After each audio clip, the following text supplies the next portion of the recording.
Ayin Beis, Volume 1. We concluded Discourse 21, Chapter 82. And we're moving on now to Discourse 22. Atzeret, Chapter 83, page 158.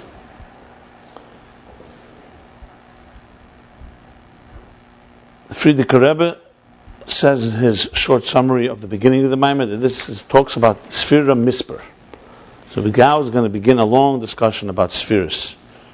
That's going to go all the way to chapter 124, where he's going to get back to the issue that he begins here in chapter 83.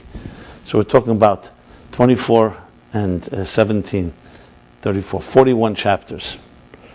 That begins the whole discussion on spheres. But to understand how he enters into this, let's go back to the flow. In chapter 80, began a question. After explaining how transcendence is fundamentally different than immanence, how Seviv Kalam, Makif, Iggulim, is fundamentally different than Pnimius, Mamal Kalam, and immanence and structure, and explaining as well that transcendence impacts immanence, which explains the difference between the different types of Makifim. You have different levels of Makifim. You have the Makif of the Igul HaGadol, the great sphere before the Tzimtzum. You have the Makif, the immanent, the transcendent energy of Ak, Adam Kadman, Tehir Tata, the lower purity after the Tzimtzum. And you have the Kesser of each world, Kesser of Atzilus, the crown and desire of Atzilus, the crown of Bria, Yetzirah, Asiyah. And he explained how each one of them impacts the immanent structure of existence in its own particular way. But at the end of the day, as he concluded in chapter 79, they're fundamentally a different track. All the ksarim, all the crowns, evolve from one another. It's a different track.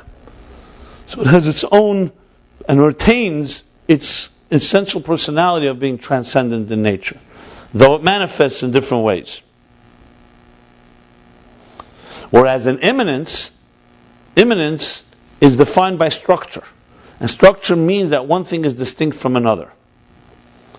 That's the whole point of Amal Kalam. That's the whole point of existence, is that there be structure, and one thing does not become another. You don't have a doimim, mineral, morphing into vegetable, tzemeach. You don't have vegetable morphing into animal. You don't have animal morphing into humans. They're distinct, and they will always remain distinct. In their own world, they could each evolve and grow to great heights. But one is distinct from another. The same thing Atzilus, Bria, Yetzirah, Asiyah, or in spheres, Chochmah, Bina, Das, and so on. Each is distinct in its own way. Bina will never become Chochmah. So though it has an element of being diminished, but it's not qualitatively that same level. So that's a distinction between these two levels. And that's why he said, for example, the wisdom of Asiyah, like embroidery or art, or being an artist, is a completely different quality than the wisdom of Atzilus, which is the Etzem Kayach HaChochmah of pure ideas.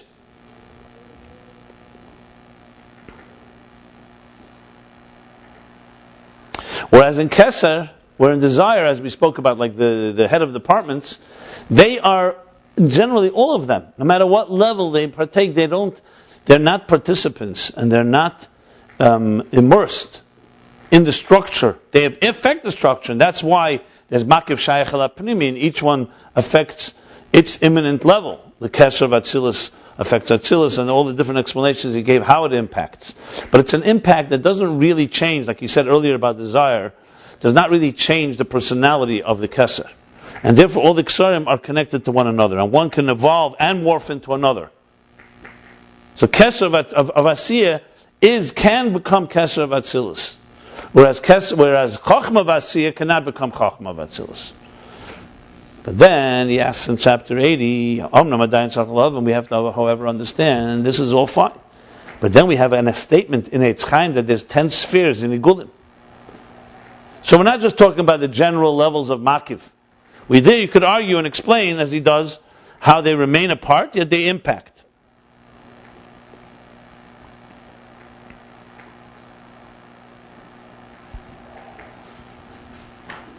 Now you're saying there's spheres, and we said spheres, the whole idea of spheres is pure structure. Spheres is not outside, that's what spheres are. 10 spheres, not 11, not 9. That is the structure. That is seemingly the dominion of immanence. How do we suddenly say there's 10 spheres in the Iggulim? It would be like saying there's structure within beyond structure. So to say that there's a kesser for each world, fine, each world, because you need to have transcendent forces that impact existence. And each level of existence needs a different type of impact. But they remain apart. Now we're saying their actual structure in the 10. Suddenly we're saying that there are 10 spheres in the Iggulim. So the initial explanation is that these differences, in other words, the Iggul of Chochmah, the Iggul of Bina, is not like the Pnimi of Chochmah, the Pnimi of Bina. The only difference by the Makiv, the Iggulim, is quantity. It's only how much is revealed. And quantity does not define structure. What defines and determines structure is quality. Even in the immanent level, what really distinguishes one level from the next, Atzilus from Bria, from Chochmah, from Bina, is its qualitative difference. They're fundamentally two different entities, like I said before about the mineral, vegetable, and so on. The sun is not the moon. Heaven is not earth. Each component in existence is apart and separate from another. They work together.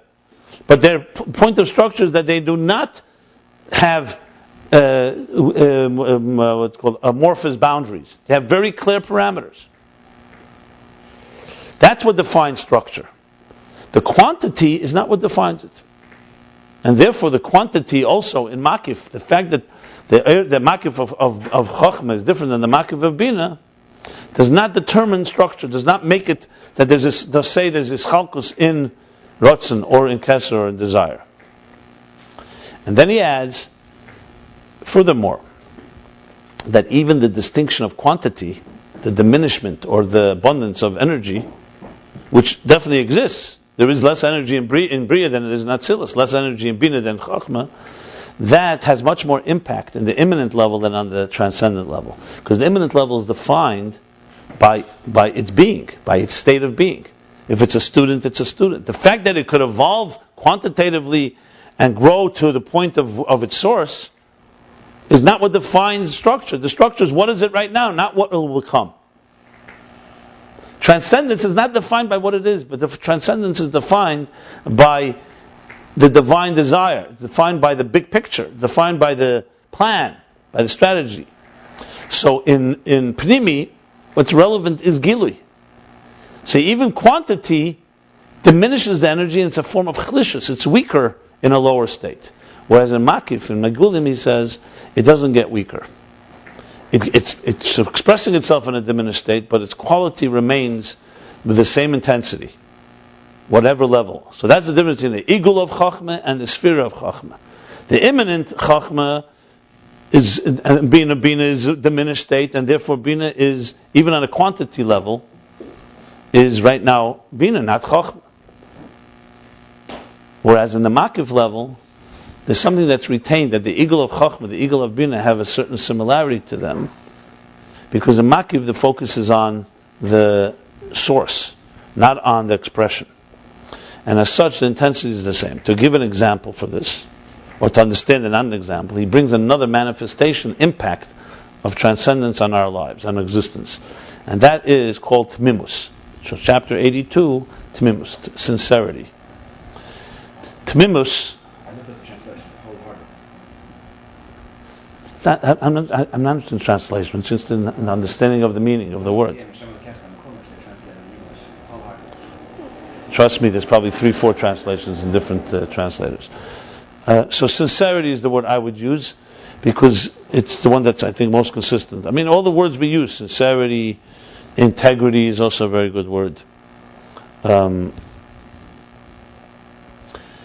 So he expresses Tmimus is connected to Sevav Kalam. Tmimus is an expression of the transcendent force. Because Mamala Kalaman, the world of Mamala Kalaman, which is the world of structure, is subject to change. We're not talking about the fact that each one is rigidly in its own parameters. It's subject to change. Everything is changing all the time. That's what existence is about. It changes. And that type of unwavering commitment and conviction or sincerity is in the domain of Atzmi. So in hispashtus, which is essentially, hispashtus is usually an expression of immanent energy. Atzmi, as he says, tamim v'shalom gans, and does not shift, and does not waver, doesn't fluctuate, that's tmimus. And the expression be'etzem nekudas harotzen shelamayla matam v'das. This is the essential point of a desire that is super rational.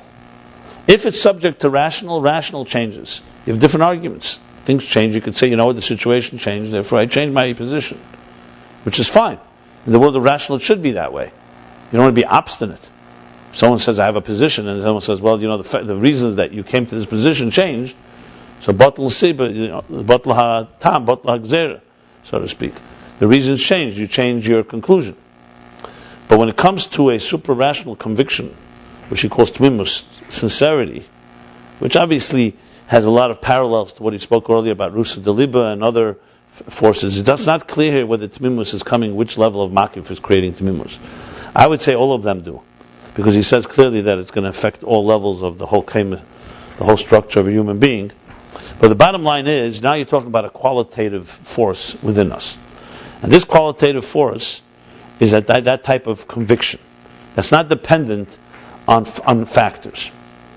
And he begins to explain that it means that you do not depend on other people's calculations or your own calculations and schemes and machinations, but you know that it's God that blesses us and runs our lives. However, you need to make a keli. As he says, two different ways. Either you need to make a container and do something, or some situations you don't even have to make a keli, or a minimal keli. But even then, you're not worshiping the messenger. You worship you're not worshiping the messenger, you're worshiping the source of the message. Not the waiter, not the one who's delivering it to you, but the one where it comes from. So the container is part of the way God wants us to do it. But hu bichas Hashem hitashir. The blessing of God is what makes a person prosperous and wealthy.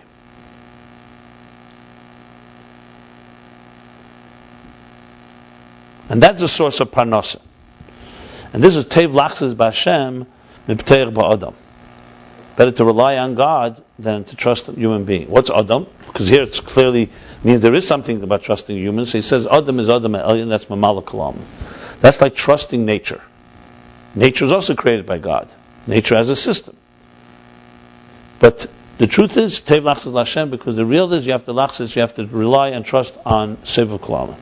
That which is beyond existence. And he explains the difference between ilas sibus asibus. This is from the Samach Tzedek, Eratera, who brings it from the Alter Rebbe. And Samach Tzedek uses this explanation that what you're trusting is something beyond nature, something that is beyond. It's like when we say Hamayim b'chayalomim v'zereya. It says Zroim, say the Zroim. So it says V'hoy emunah sitecha. So what does emunah have to do with planting? The last thing, amunah, is things that are not natural. But the Gemara says, and Tosfos brings that that he believes in God and then plants a seed. So even while he's doing nature, he realizes that it's not nature that's doing it, it's God that's using nature as a tool. So it's the reliance on the thing that's above. Now the difference in practical is that when you rely on nature, or rely on human beings, or you rely on anyone, or anything that's rational changes, as you said. Seichel will compel you to try this, try that, and change things and so on. But the inyan of tamim, which is higher than tzaddik is mamal kalam, the tamim is that you rely on something that's unwavering. Bittul ma'al matam v'das. Okay. Once he explained now this idea of sincerity, or wholesomeness, it doesn't matter what the word is. The point is this type of absolute conviction, which, as he said, it's not coming from an obstinate place. It's coming because you have that bittul. You're committed to something that's greater. You know there's a force that's greater than all of us, and that's what defines everything. He says that is not just some general force in our lives. It actually affects tzir kol tzir kema. It impacts the entire structure of a human being. And he defines the structure in three ways: moyach, leiv, and maisa. You could say it's like bri, yitzir, and asiya. which could also be Bria Tzir Nasiya in Atzilus. So here now now is already talking now the impact in Aveda, how transcendence and Iggulim manifest in Ribui Amiyat. There's a Ribui Amiyat. Because Moyach, Lev, and action, mind, heart, and action are not the same thing. Clearly you're talking about three distinct levels. But you're not talking about the immanent energy that drives what gives the power that a mind should be a mind and a heart, and action. You're talking about the transcendent force that causes tmimus in each one of them. And this is qualitatively the same. And he explains, tmimus b'moyach is that conviction and knowing you always think positively. Basically optimism. That's tmimus b'moyach. And it doesn't even have a consideration of a negative thought. Which, of course, one of the postulates from this is that you also do not complain. You don't complain. Complaints come from a place where you are like meaning I want to change things or could change. When you have that type of conviction that everything is good and committed and had that trust in Hashem, it creates an element of no complaining. You do what you can, and then you move on. Then there's Tmimus Belev. He calls that Ernstkeit. That's also expression from Derech Chaim. This chapter in general, by the way, 83, 82, combination of Derech Chaim, which Chassidim would learn during Rosh Hashanah Yom Kippur time, Asayas Me'tshuva, and Eira Teira Sheftim Antom Tim Hashem Alekacha. So the Ernstkeit, he actually uses that word. Ernstkeit in English, in Yiddish, means serious. But here Ernstkeit means, you're talking about a real person. That's what he means. Like he says, you could trust. He says in the Yiddish expression, he says, it's a beautiful little parenthesis. Was am Art, where is it? Ganz und ernst. Was ist Art und was ist Art nicht. It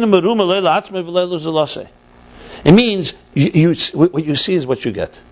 A person tells you something, you rely on it. Now we know in our world how many people can you rely on like this. People say a lot of things. And very often it's echad b'peh, they're not even sincere while they're saying it. But then there are people even sincere while they say it, but then they don't stick to it. You can't rely on that it's going to stay that way. A person that's ernst, you see, ernst doesn't mean serious here, like he's serious and never smiles. Huh? Sincerity, exactly. Sincerity, integrity. There are people that are just that way, through and through. So here the point is, integrity and sincerity is not something that you can dissect. You can't, it's like, what's the expression? Just like say, etzem sheteves bekul, miksasei teteves bekule. And etzem, you take part of it, you get all of it. What's that? Like mali kot lekula, mali kot lepolga. When it comes to life, you can't say a person is half alive. No such thing as half alive. Either you're alive, you're not alive. There are things that are half and quarters and so on, that are measured. That's quantity, where quantity makes a difference. And it's fine there. But there are things, sincerity, someone will say, you know what, I was 90% sincere. What does that mean? That means you're not sincere at all. There's no such thing as 90%. 90% of what I told you was true. Yeah. So I would say 90% of what I told you is true. What does that tell you? What does that mean? It's not like, 90% I can trust you, and the 10. Number one is, how do I know where that 10% is? Number two, the whole thing is compromised. It's emes, exactly. That's what he says. Emes is reish teich seif. It's true. Aleph is the first letter of the Hebrew alphabet. Tov is the last. And Mem is the middle. By the way, in Eira Teira, the Lashon is not Rosh HaTevis. He just says emes. He just says it's the Inyan of reish teich seif. But anyway, so the bottom line is that we're talking about tmimus, emes, this midas emes, this element of sincerity. It doesn't. Sincerity is through and through. So, what is sincerity in emotions, in lev? He says teichi kibare. Like I just said, what bothers him. What bothers him doesn't bother him, and you can rely. It's unwavering. It's not going to shift based on other people's opinions or based on who's the last person he spoke to. Okay, lo yeshuna, because that's etzem l'kudish haratzon. And then there's tmimus b'maisav, tomim b'maisav. What's that? That an action, no matter where he is, and no matter what time it is, he's always consistent. Like there are people you'll see when they go certain places, they behave one way, another place another way. Shlomo Kun, every time he's on a plane, he's putting on film with people, for example. So in this aspect, it's like but if it's coming tomim b'maisav, so in action there's this type of unwavering commitment, and nothing can stop it. And this is not because of takeoff. This is not because the person is a very intense person or just very committed or obstinate or, just you could say overbearing. He's relentless. No, the relentless comes because of bittul. Not the bittul comes because of relentless. Not because he's a relentless person. It's because his tamimus comes from bittul, and the bittul therefore doesn't let anything impact him. When you hear the stories of the Frierdiker Rebbe, you hear the stories of Chassidim, of people, nothing changed. Nothing could change them. Not terror, not torture, nothing. And then he adds even further, in the Tomim B'maisav, in a person's actions is the real litmus test of true sincerity. In the mind and the heart, not as much. That's where you see emes. If Aleph Mem Tov, if it's true in the beginning and in the middle, but not at the end, and when it comes to the bottom line, are you signing the contract? Are you in action? It puts the whole thing into question. That's the ultimate place. The mitzvah shabbat safe ma'isa, take b'bli yiter klal.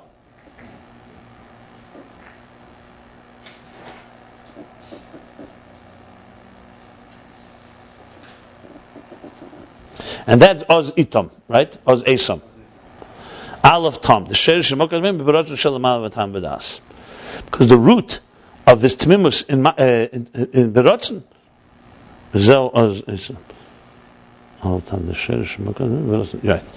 Esom, that the Aleph, that the root of the Tmimus is in Ratzon Lamal V'Tam V'Das. So the Tam is rooted in Aleph. That's the pshat. She built in it the Klam and Kudish Tzin. But Tom v'Take of Tmimus is B'Chol Kechaz Adasiyah. And this permeates and infuses all the faculties. Right.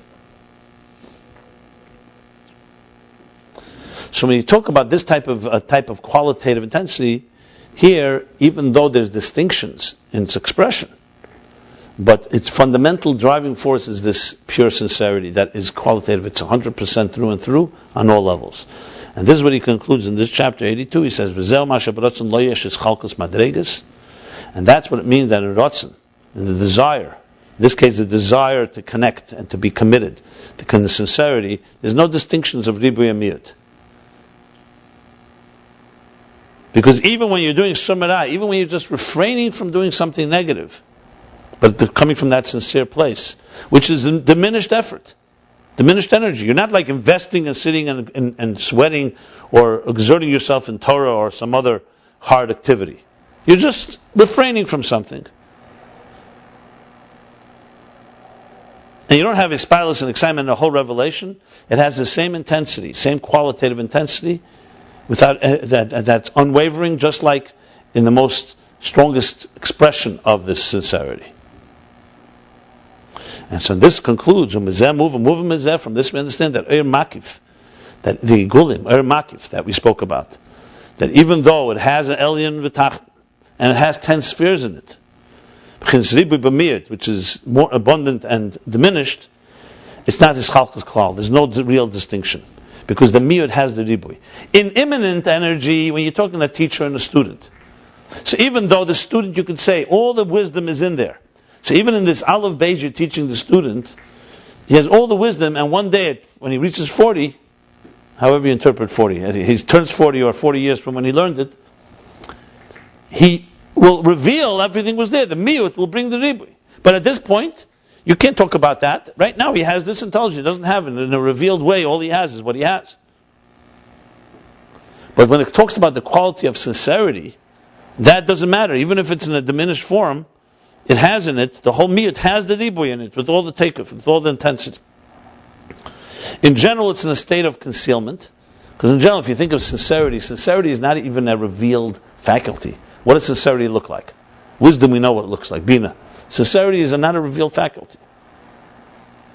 It's just an underlying thing. It's almost like Keser Shemtav Elal Gabeim, where it says there are 3 crowns, and then there's the 4th one. It doesn't say, why does it say 4 crowns? Keser Torah, Keser Kuna, Keser Malchus. Then he says Keser Shem. Because Keser Shemtav, a good name, doesn't have its own. It's like Malchus. When you have the other qualities, the name rises. Just giving my own example here. So sincerity, and Makif is hell, but when it comes, reveals, it's everywhere equally. Like it says, Mesiris Nefesh ben Nesayin de Kiddush Hashem. When a person gives his life for Kiddush Hashem, it's coming from that type of intense intense commitment that is unwavering. So we have here an impact or a expression of transcendence, makif. You see how it affects the different parts of a person, moyach, lev, and maisa, mind, heart, and mind, emotions, and actions. And yet, in all of them, there's a certain 100% quality. You can't say one has less sincerity than the other. And the contrary, the lowest level with the least miyut of which is only action, has in a way reaches the root more than the middle levels.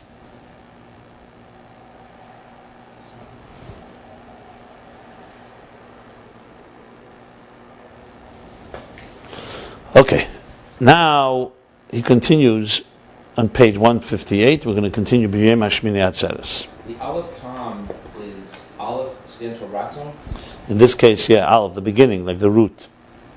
Aleph as in the root. And then sincerity, Tam is Serenshkeit? And Tam is, the Tmimus in all levels is rooted in Aleph. Yeah. He said it earlier when he said in chapter 149, he mentioned it briefly.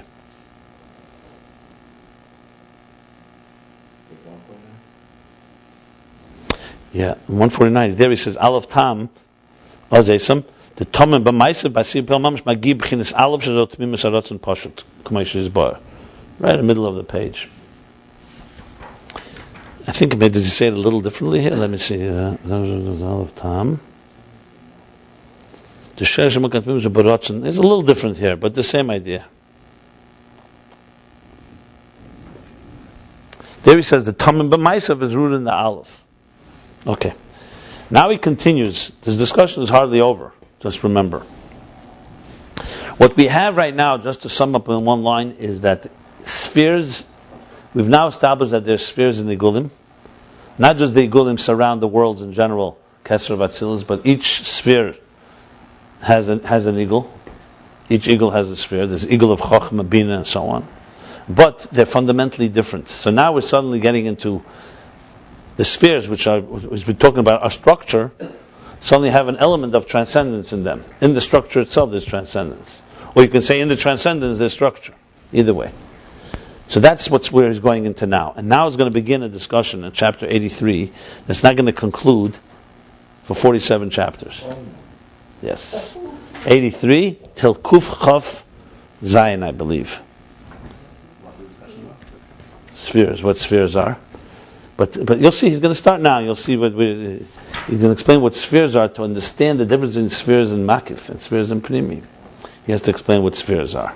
So we think we talked about spheres. Well, this is going to go till the conclusion of the first section of Ayin Beis. Remember, Ayin Beis began Shavuos 1912. Tofresh Ayin Beis. It went almost week by week with some breaks, very few, through summer of 1912. Through Rosh Hashanah, which we learned, the Maimarim, through Sukkot. We're now learning the Shmini Atzeret Maimar of 1912, which is Tofresh Ayin Gimel now already. I mean, literally 100 years ago where we are now. So think of it starting last Shavuos, goes till Vayigash. It'll conclude Vayigash, which is like deep in December, Tevis time.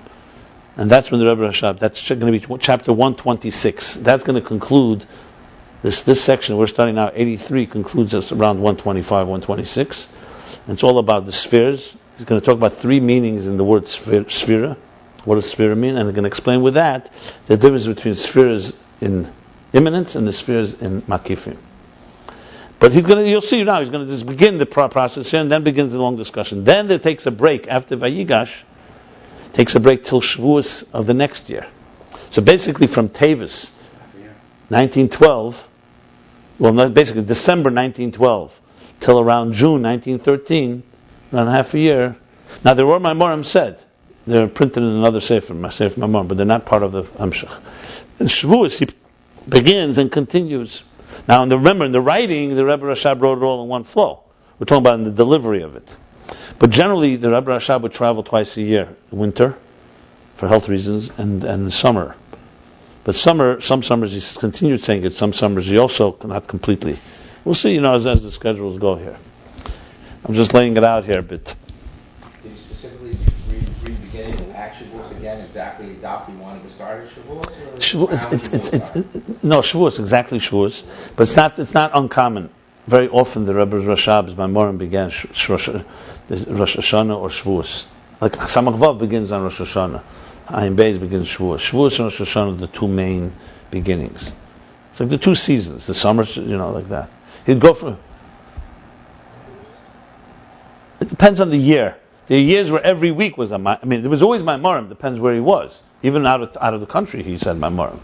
But Ayin Beis has its own particular structure. Like once you get to Ayin Hey, there's no break at all. He just goes week after week after week. In the second volume of Ayin Beis, there's no breaks. Till the end of it, of course, when he left Lubavitch in 1916, 1915. We'll discuss it. I've written up some of this. It's good to know. The history is also to know. So now let's start B'yem Hashmini Atzeres. And this is continuing. B'yem Hashmini Atzeres. You asked a question before whether we find examples for this. I can find plenty of examples. Remember, if we go back to the avoid of it and the purpose of why is he saying all of this. He's trying to teach us how we create an interface between a mortal, you can say, what's the word I want to use? Impermanent world, with a connection to the immortal, permanent. Because you could argue that they're fundamentally not reconcilable. This world is a world of change. This is a world of death. Everything dies. Everything erodes. Nothing lasts.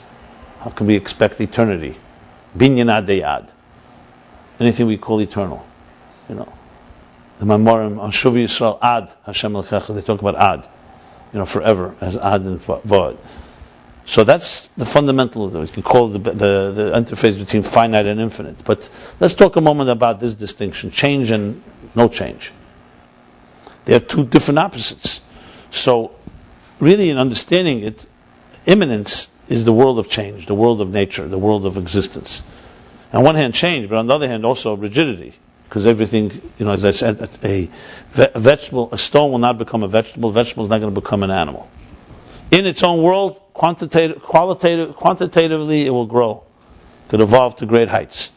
But there's a qualitative difference. So besides the fact that everything changes, there's also a rigidity that everything is in its qualitative place and does not move. So how do you introduce into such a reality something beyond? So immanence can't do it alone. So you have transcendence, that's the makifim. The transcendent energies are what introduce into the system, into the structure, things that are beyond the structure. The power of sincerity. Like someone said, how many cynics have I met in my life? And they said, don't tell me there's such a thing as sincerity. Everybody's got a price. Give them enough price and you can get them to buckle, to compromise. Yeah, absolutely. Why are they saying that? And they're right in a way. Because why are they saying? Because they're governed by the rules of existence. And the rules of existence, that's how it works. If I can show you that your interest is to change your opinion, you'll change it. If it's in your interest to change it. Where's this thing of this obstinate, like some anti-Semites would say, these obstinate Jews, they refuse to bow to Mordechai, to Haman. Why? What is this obstinance coming from? So clearly it's not coming from existence, because existence doesn't have this rule. In existence, everything's negotiable. Laws of nature. Isn't that so I was thinking about that, because laws of nature, when people say, don't believe in God, they'll say, their God is nature. Because nature doesn't change. Isn't it in some way that's like the transcendent thing that... Yeah, they're calling it nature. Yes, it's true. But remember, nature has the other problem. Nature doesn't change, but also doesn't take you out of will never change your stripes either. So then there's also no... Then say, I was born this with my nature, and don't ask me to change my behavior. That has a downside, the other side. That's the problem with nature. In other words, the bottom line is that it's not a contradiction when I'm saying change and no change. It's just a matter of how you're phrasing it. When I'm saying the rules of existence, I meant to say the rules are, show me why it's in my interest, and I may change like I said, Groucho Marx said, I have my principles. And then when he says, and if you don't like them, I have another set of principles. Yeah, and on the other hand, nature has the other problem. Nature, someone says, I was born this way. I'm a Baal Taiva. What do you want me to do? I have this nature. No, but the point being is, the bottom line is, that the rule that all these ideas that he spoke about transcendence impact on existence. We spoke about, remember, the bittul of, for the effect of ak on existence, the effect of terilah, the mesirus nefesh of the body, the effect of rusa deliba. All of it you'll see are all, in every one of those chapters you go back, there's one commonality. It's not the natural rule. It's something outside of the way things usually work. That's the impact of transcendence. Now he's talked about it in sincerity. So the bottom line is that from all of this, what we're coming away from is to understand that he's looking for. That's why it's sometimes difficult to understand this paradox of transcendence, because we understand immanence. Tell me the structure. I understand the structure. I understand the structure can grow. The rules of nature we are more accustomed to. As soon as you start talking about things like eternity or unwavering sincerity, a human being, I'm talking about human as mortal, not as divine, can make the argument that doesn't exist. That doesn't exist. So that's why it's harder to understand. But the key is, that's why he's saying that the Sefirot in Iggulim is by trying to say is that yes, that there's in this existence we can find examples of behavior or avodah that qualitatively is not subject to the changes of this world, yet it's impacting this world. That's the key. Because again, we're not talking about climbing on a mountain on Yom Kippur alone. Tamimus is not just one day a year. You're talking about it should impact your life every day. So the fact that we have a Yom Kippur, let's say, you could say, okay, we have one makif a year that reminds us of another reality. That's not enough in Judaism. Judaism, you want that in our existence. That's why you need the Iggulim in our reality. The point is, Iggul, a makif, seviv, is really coming to introduce to us something outside of the conventional, regular rules, and so on. Even bittul. Remember we talked about bittul. Someone will say, I'll study science, mathematics, business, whatever it is. You know why? Because it makes me understand myself better. It makes me more of myself. Self-actualization. So what are you really getting is a bigger yesh at the end of the day. You're a yesh, and now you're becoming a better yesh, because now you're also an intelligent yesh, or a perfected one, or an rich one, or an excellent one. The idea of bittul, that someone will say to you, we're going to learn something that's going to make you feel less ego. Someone will say, well, I'm not interested. Why would I be interested in that? Well, how does that benefit me? That's a normal question. Now the truth is, we know that is the biggest benefit, because then you find the real you, which is divine. But you have to shed the perceived you. My point is that makif is what introduces these elements that are, on the surface level, ostensibly, going to counter the general drive of the survival instinct, that me, and nothing else but me. It's the bottom line. And it's a different perspective. Basically, you can say, introduce Sevav Klamen into psychology, into physics, into anything, and you're introducing something that is new, because Freudian psychology, other psychology, is all about getting to understand more the yesh at the end of the day. It's not introducing necessarily a completely. Sometimes it introduces another dimension of understanding, but a qualitative shift that God is the yesh and we're the ayin, that only comes from a Sevav Klamen perspective. Because the system can never do that. Like as I said, you ask a scientist, he can't go beyond the first ball of gas. What do you want me to do? That's all I have, is empirical evidence. Why would science compel me to talk about what put the first ball of gas there? That's not my reality. My reality is, show me something and I'll take it to the farthest conclusion, what the root of it is. It doesn't go out of the system. But isn't Torah empirical? To some extent, not completely. Fine, it's fine. But also, you see how easy it is to deny with all the empirical. You can still deny it, whatever reasons, because it's not convenient, or whatever the person. Now, when I say empirical, I mean God created an agnostic universe. You can deny. Look, we all know that the fight, the instinct of survival, self-preservation, is quite powerful. And to fight that, you need some real Sevav Klamen energy, bottom line. Take away Simchas Torah, Yom Kippur, and all these things, and we would just have this. You wouldn't have that type of force in the year. And then every day you need to have reminders of it. But let's continue on. So, B'yei Mashmini Atzeret Tiyeh I feel like the chassid, the chassid that Yom Kippur got drunk. And they got up and said, Atares et Semer Shlemo. So Rabbi Rashab said for him it's a Reis Simchas Torah. Huh? I think so. Was it not? Maybe not. Okay. You mean save those pigeons going? No, not with related. Drunk before Yom Kippur to say because he went to these gamblers. And I'm not sure. That's a different story, I think. That's what it was. B'yem Hashmini Atzeres Tiyeh Lachem, which literally means in the 8th day of your holiday, of your assembly. The Atzeres has all the meanings, of course. Tiyeh Lachem. You know, you read B'yem Hashmini Atzeres Tiyeh Lachem. Sometimes B'yem Hashmini Atzeres. V'tzorach lav v'alei Shmini Atzeres shu regel b'fnei atzmei. No, you read B'yem Hashmini, the 8th day, meaning of Sukkot, after Sukkot takes Reshivas Yomim, Atzeres Tiyeh Lachem, it should be an Atzeres to you. A Yomtef, assembly, or however we interpret it. But Tzorach Lav, and we have to understand, V'alei Shmini Atzeres shu regel b'fnei atzmei, isn't Shmini Atzeres a separate regel? The Gemara says that there's 3 regalim, and there's one more regel. Regel goes on leg. It's referring to the 3 times a year we go up, Aliyah l'regel, the mitzvah to go see and visit Yerushalayim Beis Hamikdash. So Shmini Atzeres, the Gemara says, is a regel in 6 things. Pesach Kasher, if it's a regel, it's a separate regel. Lama Nikri Yem Hashmini. So why do we call it the 8th day? The Hainu Shmini L'chag. Like the 8th to that. Isn't it a separate regel? Separate holiday. L'cheira seemingly you should have counted it based on the days of the month. Like just like it says, like all the holidays in this month. That's Rosh Hashanah. Ba'asar by the 10th of the is Yom Kippur. B'chamish asar by Sukkos. She should have said B'chav Beis.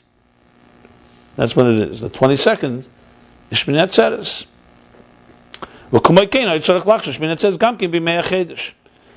The same way you should have counted Shmini Atzeres also on the Yemei HaChedesh. Why suddenly here does he count it as an extension of Sukkot of the 8th day? Right there you got a makif following a pnimi, you see? If you think about it. Gam tzarech lahavin. By the way, this whole thing, makif and pnimim, though he didn't say it specifically, is the whole thing of Sukkot and hakofas and everything. All the circles we make is all about makifim, sitting in a sukkah. The lulav esrog is primi. So everything is makif and primi.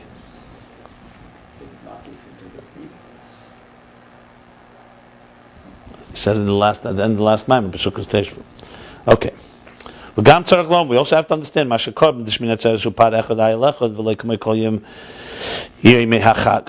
have to understand why the offering on Shmini Atzeres was only 1 cow and 1 ayil, 1 baran. What is 1 baran? 1 bullock. Not like the rest of the days of the holiday, where they offered many cows. Like we say in every day in the Musaf of Sukkot. They began with 13 cows. Achab Shiva Parim. Till it went down to 7, for a total of 70. Shmini Atzeres like parechad. Shmini Atzeres was only 1 cow. Medrash Shama Isa in Medrash it says Moshel Melech Shama Lo'eve. It's a moshel for Shmini Atzeres, a moshel, an example of a king that said to his beloved, Bov in the Galgal Aniva Ata B'Masha Nimtza. Let's you and I celebrate and spend time together in the Galgal. Hang out together, basically. Let's hang out together. What we have left, because now that was coming, in other words, after 7 days that we spent and you're about to leave, let's spend some time together. Only us. That's why it says, Shmini says, Tiyeh Lachem, to you, only to you. A private, intimate day that we'll spend together.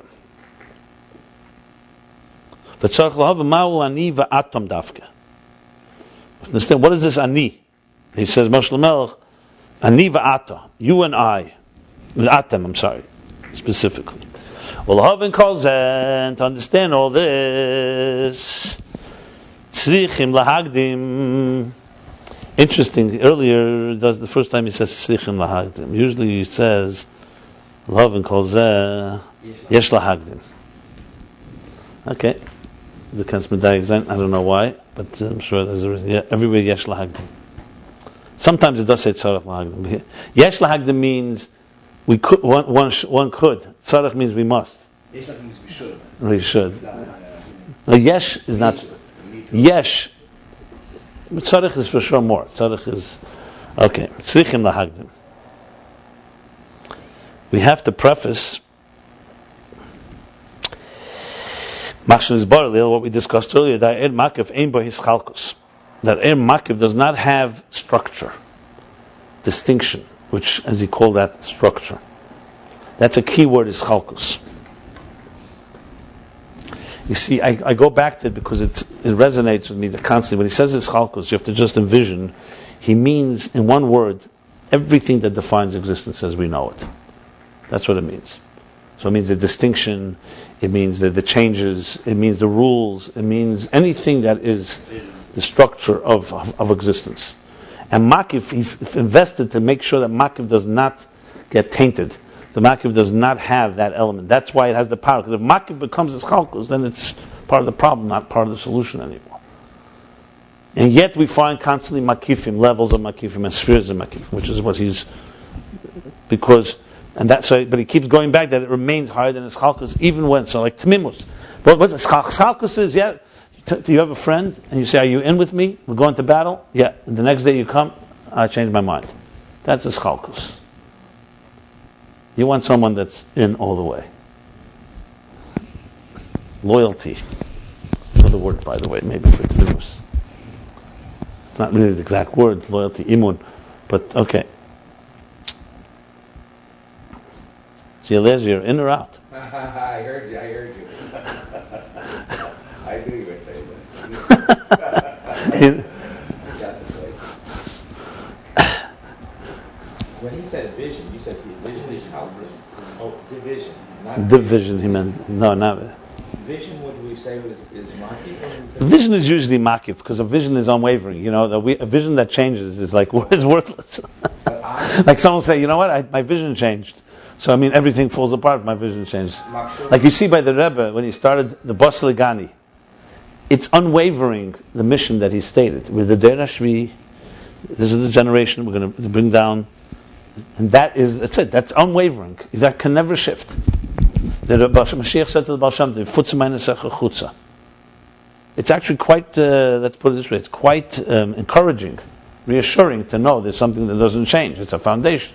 And that's it. It doesn't change. It's unchanging. You can't change that. Nobody can come and say the mission changed. You could say how we do the mission differently. This way, that way. I'll give you an example. I just told this to someone Shabbos. It's very interesting. Talk about the Rebbe. Someone saying to me, if I find the Rebbe Chidushim, be Chidushim in Chassidus. So I said, no. There are some Chidushim, unbelievable Chidushim, but they're not as many as you may think. She said to me, how could you say that? Sounds like, especially you worked in the Sikhs and all that. I said, you understand, that makes the Rebbe greater for me, not smaller.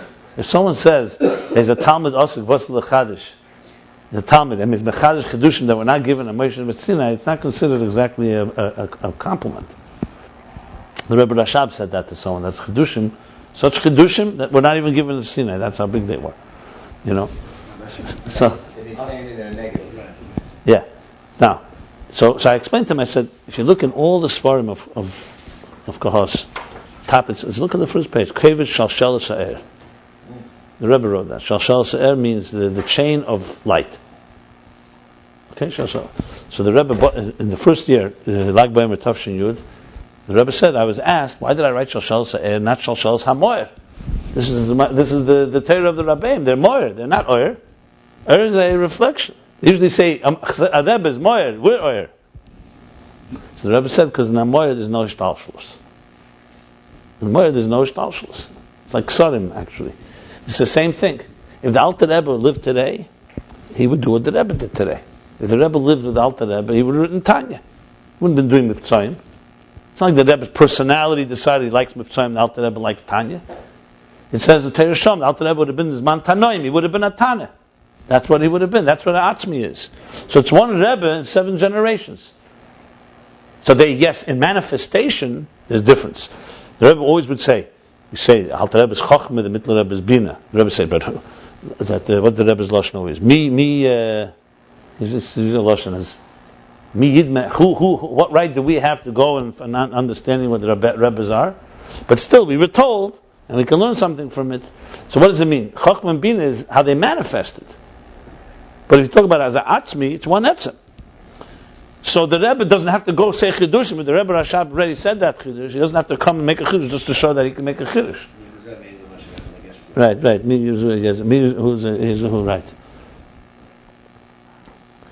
So my point that I'm trying to say is that when the Rebbe needed to make a chidush, it was necessary. He made one. This isn't a popularity contest. It's not like, show and tell. Show how smart I am. And I'll give you an example. In the first years, the whole Likutei Sichos, how did it originate? It started with the Rebbe would ask the Bochrim, the Rebbe requested the Bochrim should go to shuls and chazuk on Shabbos, in the afternoon. So every Shabbos was a talucha, a mini talucha.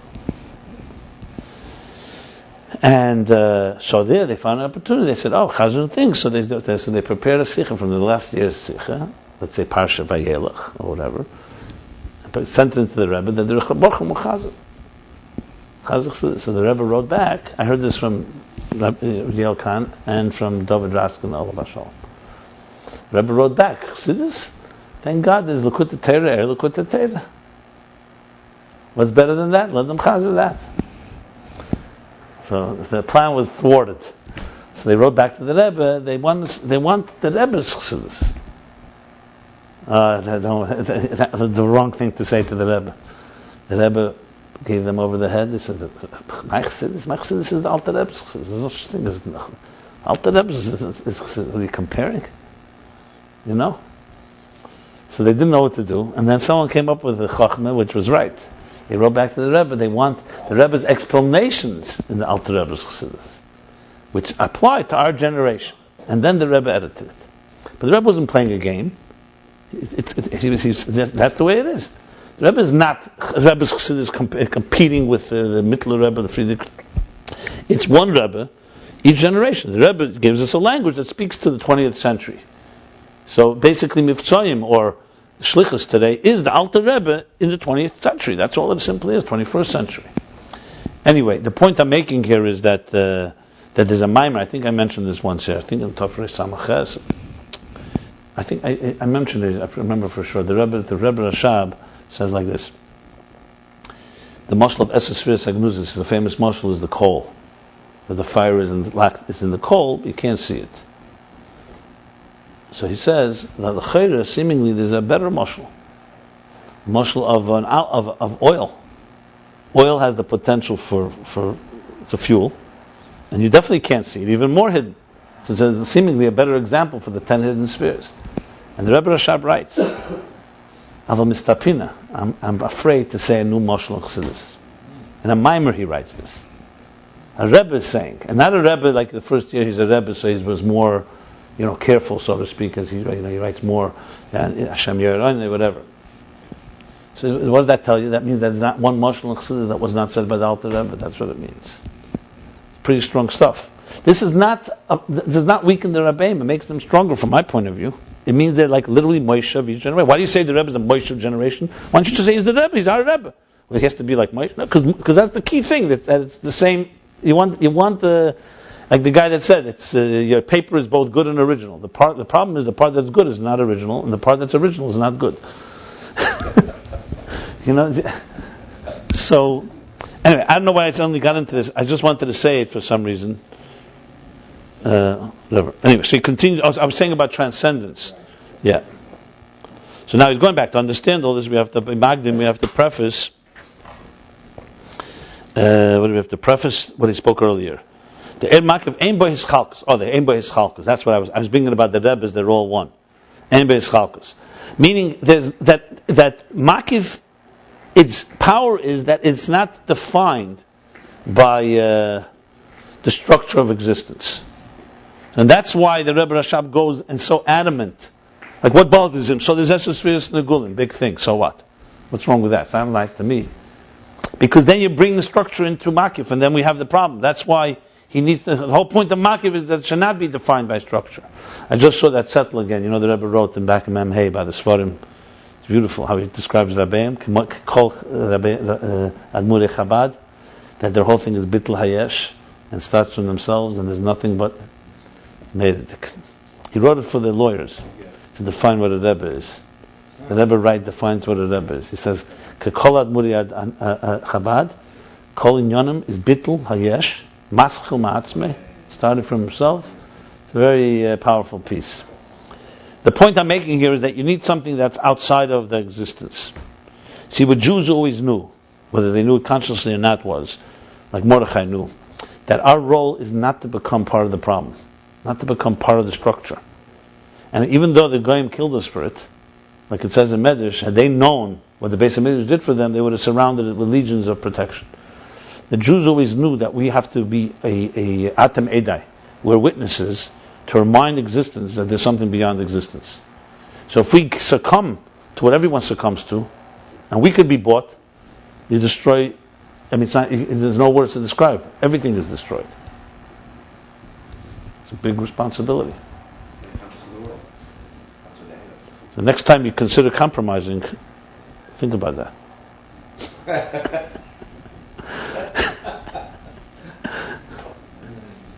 Listen, this is a mini Farbrengen too, right? It's right before Yom Kippur. Okay, so that's Ayin Beis Chalkus. The B'shor Shebe'ed and Sof Shalifnei Atzimtzum who are Er Shebchinas Gilui Ha'etzem. He's bringing together all the ideas he spoke. Because in its first root, remember where Makiv comes from. Makiv is not an agent of this world. Makiv is an agent of the divine infinite energy before the Tzimtzum, which all it says is Gilui Ha'etzem. As he said then, its kavanah is not to affect something, it's to reflect the source. Shu b'chinas Ein Sof, which is in a state, and it's in a state of Ein Sof. The Eir itself is Ein Sof. V'alkein gam k'may shenazu b'chinas Makiv le'elamis. This is a very powerful summary right here of I don't say 30, 40 pages. And therefore, even when it becomes a Makiv to worlds, no, even when it manifests on the lower levels, it retains b'chinas Ein Sof. It retains its Ein Sof quality. Ta'gam sheyesh b'zeh makifim klolim u'makifim pratim. So, even though it has klolim and pratim, like we said, there's a makiv kloli at Igul HaGadol, the great sphere. Tehir Allah, then Tehir Tata, then makifim pratim of Atzilas, Bria, Tzira, Sira, ein b'zeis chalkus. There's no real distinction, as he explained at length, why there isn't. They remain Ein Sof oriented. It's like, examples we give many times, where the king sends his prince, his son, and he dresses up like everybody, like the towns. And the key is never forget, you're not one of them. You are of a different, you were sent for a reason there. Makiv always reminds us is that it's coming from another place. Immanence ultimately has to also know that. But on its own, its role is, like I said, you're digging the well. You're not the chief, the head of the department. Ratzon is the head of the department. It always has to know that it's answering to somewhere higher, and more than that, it's all it is an agent of the source. Like we said, all it is to express the desire. What is that? Naveda tmimus. When we're informed by that place, you have unwavering commitment. When you're not, then basically you're not connecting to makifim. You're connecting to pnimim. I mean, it's unbelievable if you think about it. It's like a real picture of life. Yeah, how do we say, when the Rabbi says in Sefirot where we take on, what's that term, the Hamhagas of the old Medina? Yeah. Nimusei HaMedina. Dina Malchus Dina. Well, it says, Holach b'karta, Ozl l'karta, Holach b'nemusa. It's used in Medrash. When the Malachim came to Avram, even though they don't eat, they ate. When Moshe went on the har, even though he always ate, he didn't eat. Right, exactly, yeah. Here we're saying that you still have to maintain that. So there's beautiful sichos on this topic, great sichos from the Rebbe. Briefly, the answer is, a neshama comes down to a guf and it dresses up in the garments, but it should never forget that it's a neshama. You dress up in the garments in order to be mavarer. We have to speak the language. Torah speaks the language of man. Now, so you need two things. This is why you always need two forces at work. The wisdom of knowing how to speak to the recipient, but retaining the integrity and quality control of the original.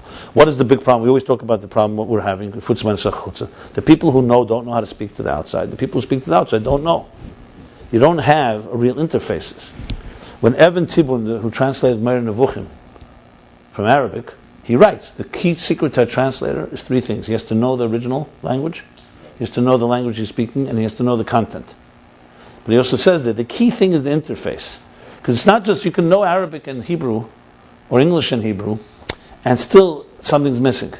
Like you're excellent, you must know, you have to understand the idea so well that you're not compromising it as you translate into language. If you take an excellent translator of English to Hebrew and give them Ayin Beis, what are they going to translate? They won't know what to do because they don't understand the spirit of it. This is the greatest challenge in life. This is very, very great. I think this is what our role is.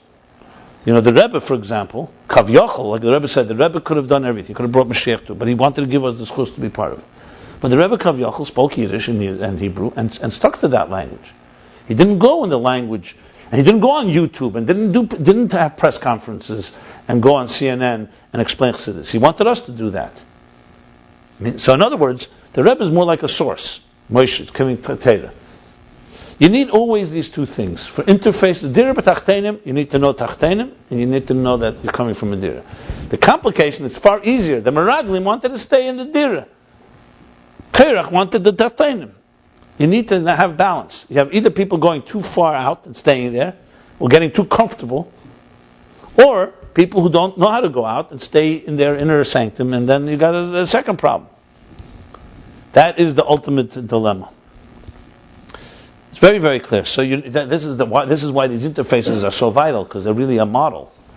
I mean, based on this, you can create a real model for life. Like even the idea of how our systems work. Let's challenge our systems. You know, we bring up our children, early years, of course, they're sheltered. And that's how it should be. They're like in the teva. They're surrounded. Sheltered, provided by us. The question is, what stage, do they go out there? So you see how the Rebbe made it. You send even kids on Fridays, on Miftzayim, There's a training of also starting to, so when they get a little older, it's a constant. Then also when people say, how much, someone asked me, Baruch Shabbos asked me, if someone's calling me Pekuach Nefesh Beruchnis, Begashmis, we know someone saving a life stops everything, except three things. But saving a life Beruchnis, can I just say the yeshiva to go save a life Beruchnis? He asked me, it was an interesting question. I said, if you ask the Rebbe, you'd say no. If you're in say the yeshiva, I'm not talking about Begashmis. If you say the yeshiva, it's not the time. You either get someone else to do it, and also, what do you mean save a life? Beruchnis. It's not so simple, what does that mean? You say, even Suffolk, you're not saving a life? He told me a guy wants to get intermarried. I said, yeah. Okay, I said, so did you get him not to be intermarried? You have to also realize that it's not so simple. Just because you're going to go out and say the yeshiva doesn't mean you're going to get it done. And my point is not that obviously even a 1% chance that you can do something, you do it. My point is there is an order of how much we go out, how much we stay in, etc., etc. Like it says, 6 days a week is a mitzvah to work, 1 day Shabbos. Someone says to me, why can we have 6 days Shabbos and 1 day work? It's not the way God wanted, my friend. That's not how He made it. Anyway, so I think this is a very important line in the line because it stays answered that gam she's been makif klam kam makif bez eschalkus. Okay, it's no eschalkus. Now, see, this is everything till what he said. Now is everything till chapter 80. It's a short summary of, I would say, around 30 chapters, maybe even more, maybe less, 20 chapters. Then now it's chapter 80. And we discussed earlier, this is chapter 80, the Lecheri Yashtir Lezeh. See, he's talking not Makifim Protim and Klolim now. Lecheri, there's a stira to this, that there's no Hischalkus. Mamasha Koser Be'etz Chaim, that it says in Eitz Chaim, the Iggulim Yesh Eser Sefirot. In Eitz Chaim it says Iggulim have 10 spheres. V'gam Mavur Be'etz Chaim, it also explains in Eitz Chaim, Shesh Iggulim Ma'ala Mata, that Iggulim have higher and lower. Hainu Igul Elyon, V'Igul Tachten. There's a higher eagle that surrounds a lower eagle. In addition, he also said, it continues. He also said, additionally, that each eagle has a higher part and a lower part. But clearly he's not referring that right now. In his boyer and explained the Mashiyesh Ma'ila Mata Iggulim Ein Zeseso the Ikar Ein the Iggulim Ein Be'em Chalkos. That which we find that there's a hierarchy, a structure, Ma'ila Mata like spheres in Iggulim is not a contradiction to the primary Ikar Ein, to the primary subject that Iggulim do not have distinctions. The B'chinas Ma'ila Mata Shabam Ein Zeh Shemuchalokim Be'etzem Madrigosam. Huh? The primary premise, okay. The B'chinas Ma'ila Mata Shabahem, because their hierarchy, in Makifim that is, in Igul, is not Ein Zeh Shemuchalokim Be'etzem Madrigosam, does not mean that they're fundamentally different one level than the next. Qualitative, in other words. Kim B'chinas Ha'gilui Levad, it's only in Gilui. It's only revelation, meaning only in quantity, essentially. Only in expression. So if you have, here's another example. If you have a teacher, so we said from a perspective of a student, when the teacher is teaching an idea, and there's 3 students, let's say. One is a beginner, intermediate, advanced. The same idea he's teaching to 3 people. From the perspective of the student, there's absolute distinction between them. The beginner hears what an intermediate or advanced, he will not get it. And vice versa. That'll be too little for the ones that need more. So from their perspective, there's absolute distinction. That's immanence. That's immanent energy. Now, yes, that the beginner, the teacher is wise enough to put into the ideas that the beginner get ideas that he will one day become intermediate and then advanced. Absolutely. But right now, this distinction is fundamental. And if you break that distinction, you destroy the process. It's not incidental. However, if you talk from the perspective of the teacher and his intensity of his understanding of the idea, does he understand the idea less when he's speaking to a beginner than when he's speaking to an advanced student? I would say the contrary. To speak to a beginner, he probably has to understand the idea even better, because to bring it down to that level. So if you talk about from the intensity, so to speak, the qualitative concept that that he has within himself, from his perspective, there's no difference between the 3. I'm just giving another example where you have the same flow, and it depends from what perspective. So that's what it says. It's only in Gilui. It's not that it's Mecholokim Be'etzem Adregasa. But there is a Schalkus on a level, but that's in the immanent level, not on the Makif level. It's only in Gilui, only Ribu Yemiyot. In other words, how much is flowing? So like he said, in Atzilus, the light, the energy flows to Chochmah and Keser close up, to Bina distant, to Rizah through a window, Malchus through a hole. Like he explained, but it's the same light. It's the same sunlight going through the window to the hole. The only difference is it's Ribu Yamiyat. But there is qualitative difference between Chochmah and Bina and so on and so forth. But in Bria, for example, there's a completely different, you need a Masach, you need a curtain. In Makifim, it's only this diminished state. But as he explained earlier, this diminished state does not define structure, and this diminished state does not define the Makifim. That's the key thing here. So it's true that in immanence there's also the more and less, but there it defines its entity. Like I said, the students, they're defined by their state of being. This one is a beginner. In Makifim, the fact that it's flowing less does not impact the intensity of the Makif itself. That's what he says right now. And this diminished or abundance and diminishment is not a distinction. Even in the level of immanence, it's not real distinction. Even the level of distinction, because here it's true he's a beginner student and qualitatively he's a different level. But as far as the quantity goes, one day he's going to grow. But makif, even that doesn't have. Because even in the immanent level, this beginner student, the diminished flow has concealed in it all the intensity. And especially by makif, that's the distinction. So with the students, I just gave the example. Yes, quantitatively, the little has everything in it, and will ultimately get there. So it's not really fundamental difference, but there is a difference. In Makif, it doesn't just have the energy, the potential, all the great energy, it also has the intensity exactly as it is from its source. And that Pnimi doesn't have.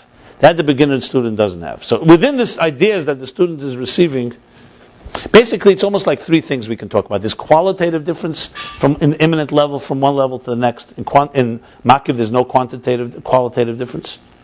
In quantity, there's a similarity because quantity has in the small state has everything potentially, but it's not there with the same intensity, and it is diminished. And in Makif, even quantity has the same intensity. So in other words, it's like the younger student, the beginner student, is getting the same passion from the teacher as the advanced student. He's not getting the same seichel necessarily, but it's getting the same passion. And qualitatively, same intensity. You could even say like the same conviction, like what we spoke about sincerity. A teacher who's teaching a beginner is not less sincere than a teacher who's teaching an advanced student. His commitment is there. He's a teacher. Okay. So in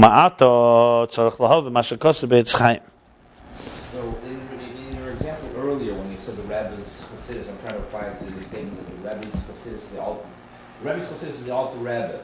I mean, it's all one thing. So that would be the Makifim, so to speak. That doesn't change, but it's just that he regulates what he emphasized, mute and. Well, not necessarily. No, not necessarily. When this is more or less that the Rebbe says in our generation he has to emphasize this more, and versus the. I wouldn't necessarily say that's the Rabbeim. I would say that there's two sides. It's an etzem. The etzem is the same in every generation. There's makifim, right? I mean, or atzmim, even more than makifim. And the second thing is that each generation has its particular needs. So those needs have to be addressed in their particular way. So, but to see with the Rabbeim, isn't that what they're deciding? What to bring mute and what to revoid, so to speak? Yes, that's step one. But I would say there's more to it then as well, because ultimately, when the Atzmi is addressing another generation, it's probably a dimension of the Atzmi is being revealed that wasn't revealed before either. Not just the Gili of it. It's not just like it's one wellspring and water going to each generation. I would say generation, especially let's say our last generation, where it's coming now, in a way can reveal a etzem more than it was revealed in the time of the Alter Rebbe. Either because, like the Basiligani, that you give the soldiers the deepest secrets.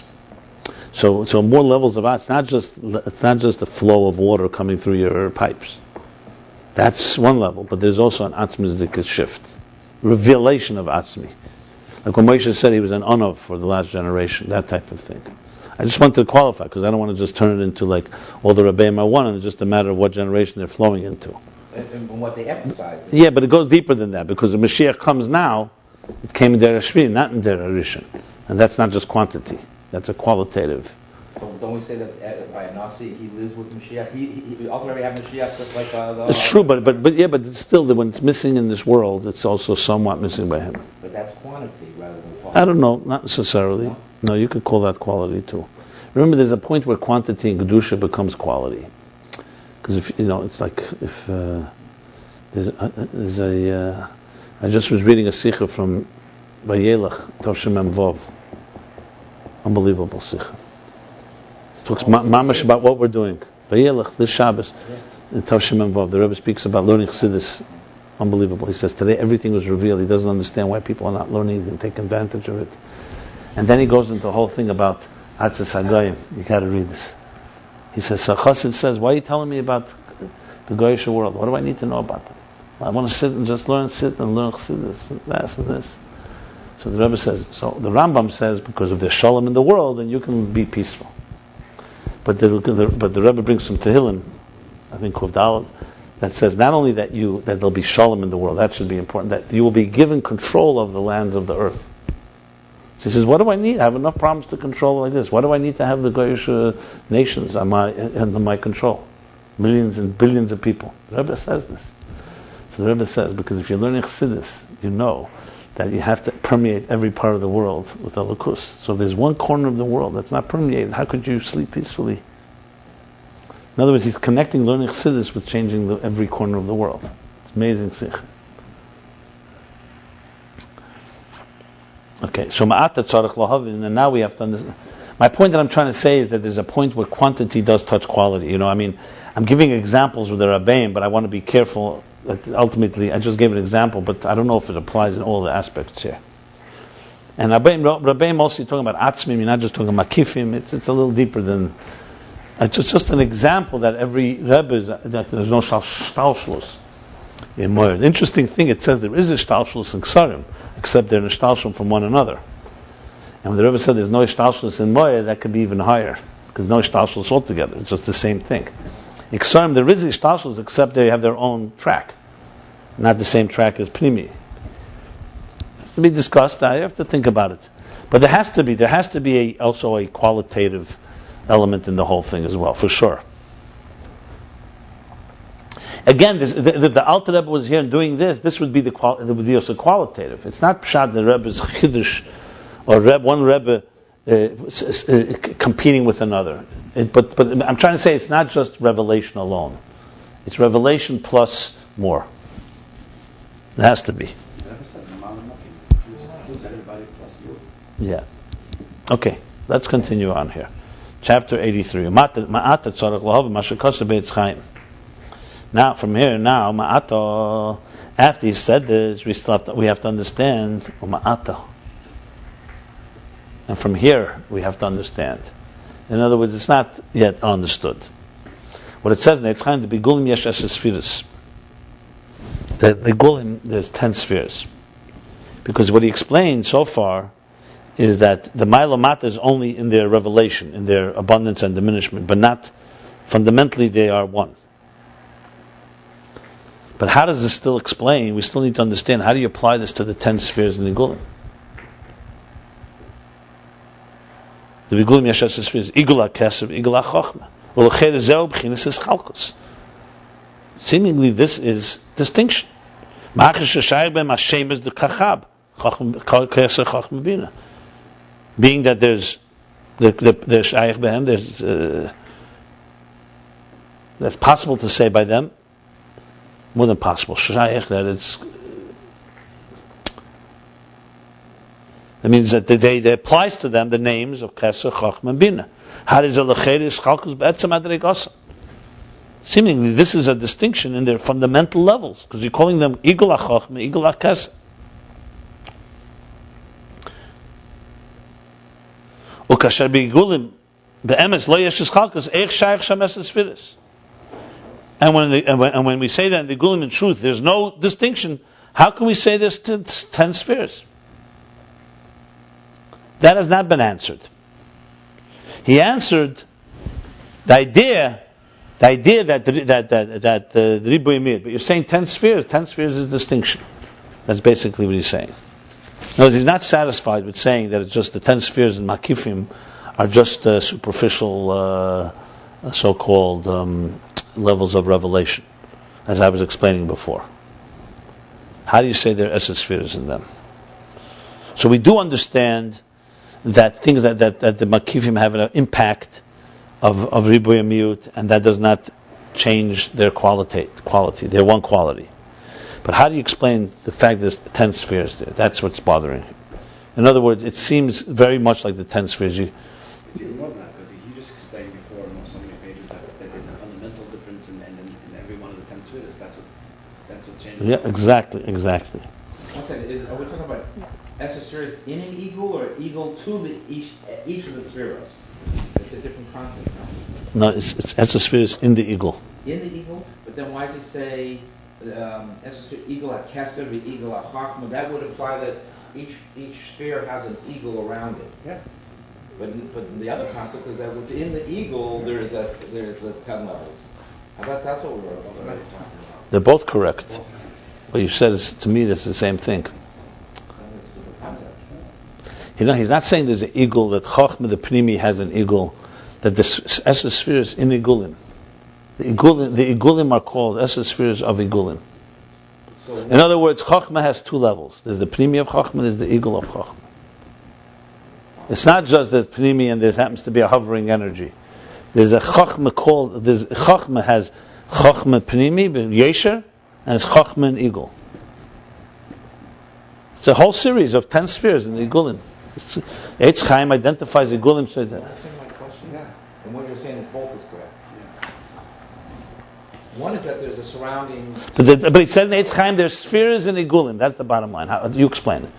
Well, no, there's spheres in Iggulim. That. That's exactly so. I'm saying both are correct.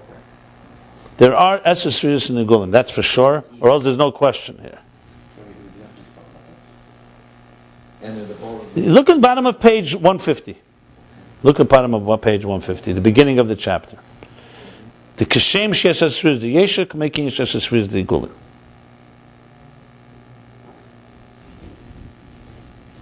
And that it's not just commensurate to that. Yeah, that there are actual 10 spheres. It's like two tracks of 10 spheres.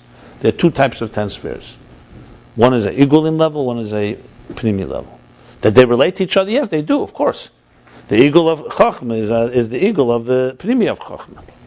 But there are 10 spheres in Iggulim. The bottom line that's bothering him is here, the question here is that there are 10 spheres in Iggulim. In the Iggulim level, there are spheres. It spells it out actually very clearly. It says, yeah, but he says it clearly. He says, why don't you read page Kufri? He says, Kashem sheyesh b'keser b'yesher Iggulim. There's also in Iggulim yesh. It says it clearly in Eitz Chaim. Look at the bottom pipe.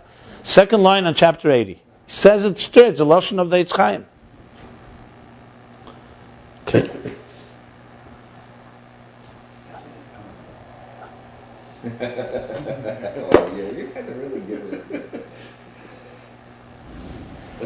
So in other words, everything I said earlier, no, not on both, only on the first one, that there's actual spheres in the Iggulim. That's the question. The other one would not be a question. Because the way it's written here seems to be talking about the other type of Iggulim. No. Why don't you read page pay? I'm telling you, repeat. Okay, but I'm just read. Why don't you read chapter 80, line 2? All right. Read it right now. Read it. Page 150. 150, line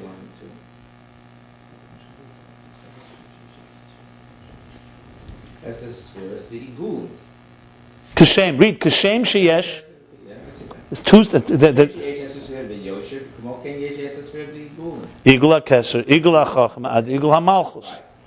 So it's a whole, means there are 10 spheres of Iggulim. Iggulim have 10 spheres, that's the bottom line. How could they have 10 spheres when they're beyond structure? That's exactly the question he asked then, and continuing the same question. So anyway, the point I want to make is, so what did he say in the last few chapters that helped us? What he helped us was saying that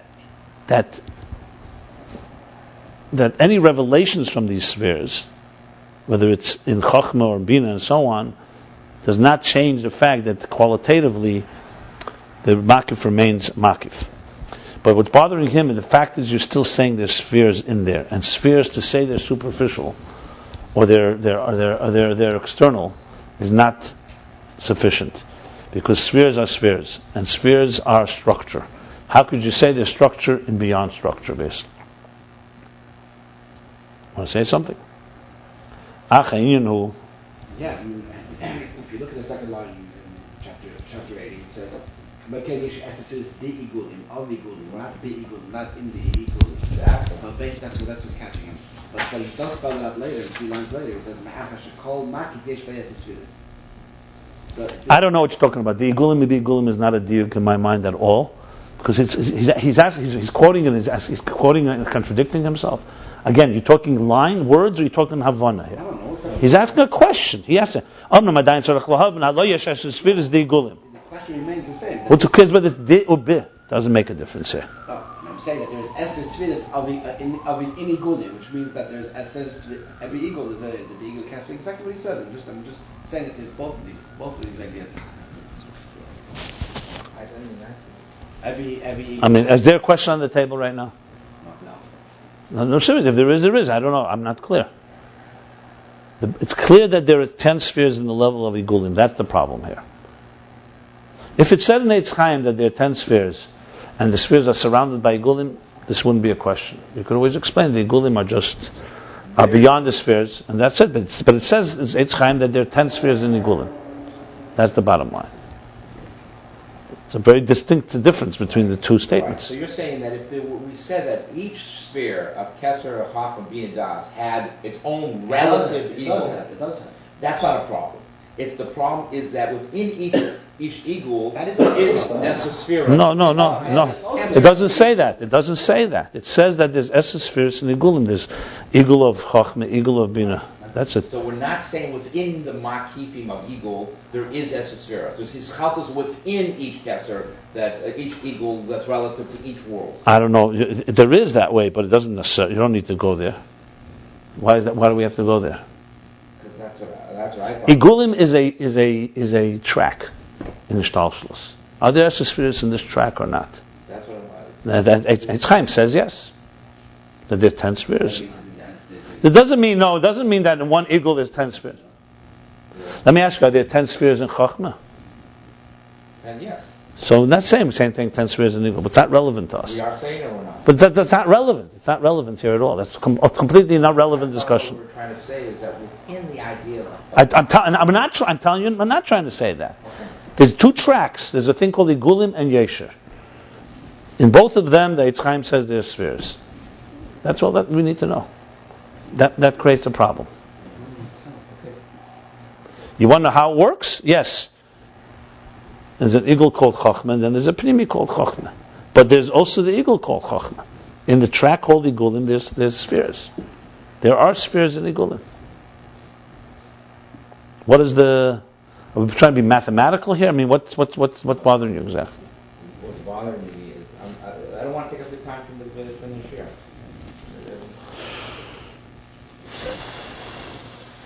He's envisioning that there's one eagle, and within that eagle there's 10 spheres.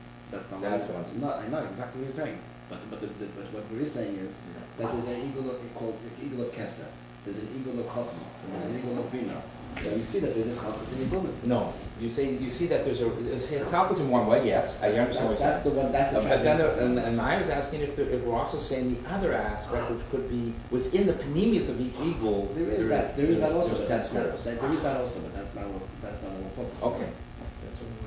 That's clear. There is that other, and does the Rebbe talk about that? I don't know. First of all, I don't know if there is or there isn't. If it says somewhere, it says. It says it doesn't say. It's not what he's talking about here. It doesn't. I hear you. So it's a different aspect of the way I'm relating. Inyan hu. However, the Inyan is.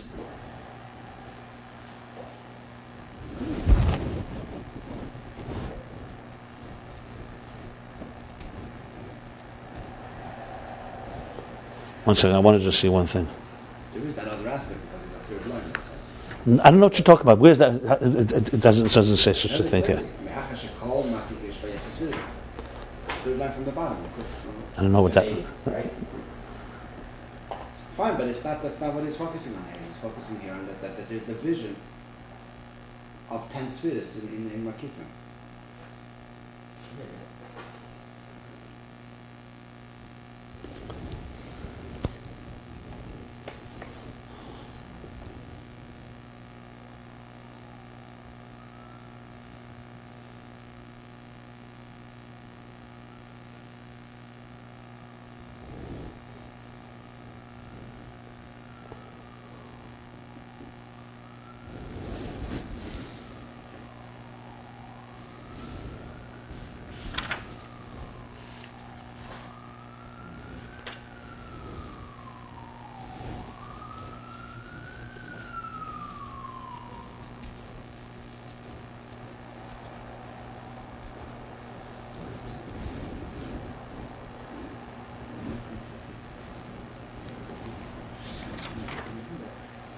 Okay, I want to just qualify one thing. I realize now. And back in chapter 80, when he asked the question, there was really two parts to the question. One was he began asking, aren't there 10 spheres in the Iggulim? Right. And the second part he started saying is that there is Milo Mato in the Iggulim.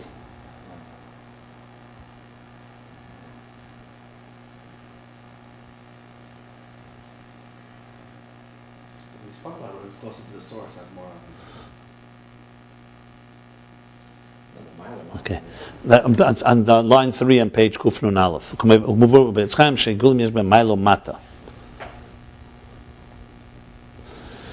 Everything he discussed till now was about the Milo Mata. That's what he explained. So Milo Mata is understood. That question has been answered. Because it's only revelation. Milo Mata means only revelation, only quantity. That question has been answered. What has not been answered is the first question of the 10 spheres. That's the key thing that he's saying here. Mm-hmm. And the intensity?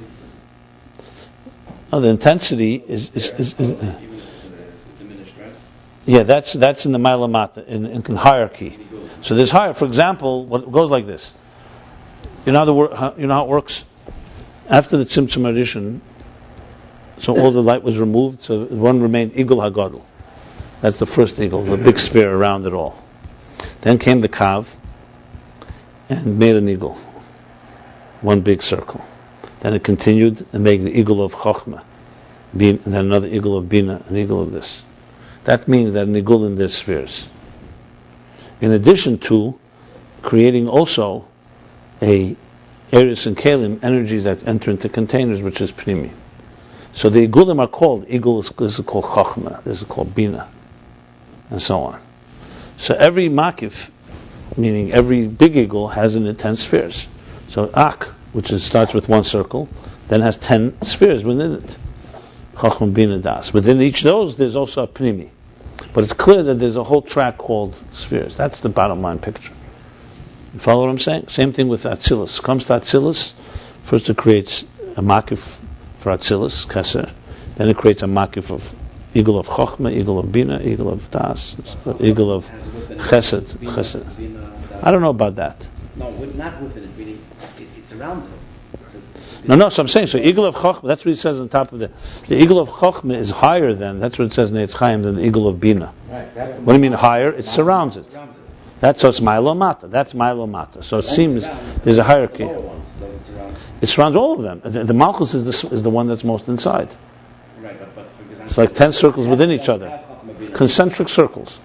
Chesed doesn't surround Chochmah Bina Das. Because it's only surrounding Gvura Tiferes. No, it's surround. Absolutely. It's Chochmah surrounds, then comes the Igul of Bina, then the Igul. What do you mean? It's concentric circles. Circles within each other. What's the problem? Circles within each other. So Bina only has the circles that come within that, which is... Bina is lower than Chochmah, yeah. What are you saying? That's clear, of course. The circle of Bina is smaller than the circle of Chochmah. And it only surrounds the lower... Obviously, that's the whole point. That's concentric circles, circles within circles. He actually said that in Pnimi, the inner you go, the higher it is. But not every and a Makiv, the outer you go, the higher it is. That's what he said. Not every Igul has all 10 of them. That's what I'm trying to say. What do you mean, the Igul of Chochmah, where it has all the other 10, other 9? Chochmah has all the 9. What do you mean? I mean, has it surrounds. Right, surrounds. Bina has so, but it doesn't mean it has it. It just means it surrounds it. What do you mean by it has it? I don't know what you mean by has it. Does it mean scholars? What? Yes. The scholars? That's not completely irrelevant to this discussion here. He's not even talking about that. That's not clear on the map here. He's not talking about the scholars. He's not talking about the scholars, not in Pnimi, not in Makif. He's talking about the distinction between them. That whether the Makifim all are, that's a separate discussion. The point that I'm saying is that there's two parts to the question. One is that there's 10 spheres, and spheres are structured, and second is Milo Mata. There's a hierarchy to them. So this is the main answer that since chapter 80 till here has been about the hierarchy. About the hierarchy. Okay? That's what he said here. But Milo Mata. How do you explain Milo Mata? Like he brought from the two effects of Makif, that Makif has a higher part and a lower part. Oh.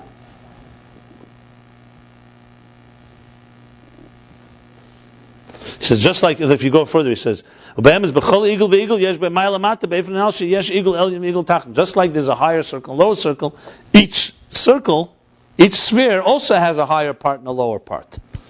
We brought about the two things that repair the blemishes.